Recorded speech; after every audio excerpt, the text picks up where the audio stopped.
在一片静谧的森林深处，有一间小小的面包屋。面包屋的主人是一只勤劳的小老鼠。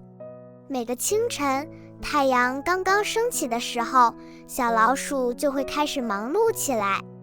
它首先会在大大的面团上撒上面粉，然后用力地揉面团，直到面团变得柔软又光滑。接着，它会把面团分成一个个小块，放进烤箱里烘烤，面包屋里就会弥漫出诱人的香味，香味飘到了森林的每一个角落。森林里的朋友们闻到香味，纷纷赶来，他们排着队，等待着品尝小老鼠亲手制作的美味面包。无论是温暖的吐司、香甜的奶油卷，还是松软的甜甜圈，每一口都充满了幸福的味道。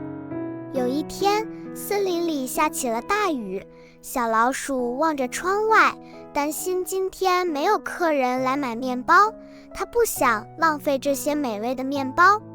于是它打算给森林里的朋友们送去。小老鼠把各种各样的面包装进一个大篮子里，撑着小伞出发了。它走到小兔子家，送去了一篮香喷喷的胡萝卜面包。小兔子开心地跳了起来，说：“谢谢你，小老鼠。”接着，小老鼠又去找小松鼠，送去了一些美味的坚果面包。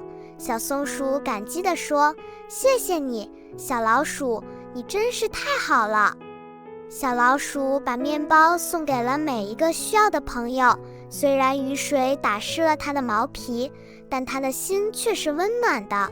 这些面包不仅能填饱朋友们的肚子，还能带给他们快乐。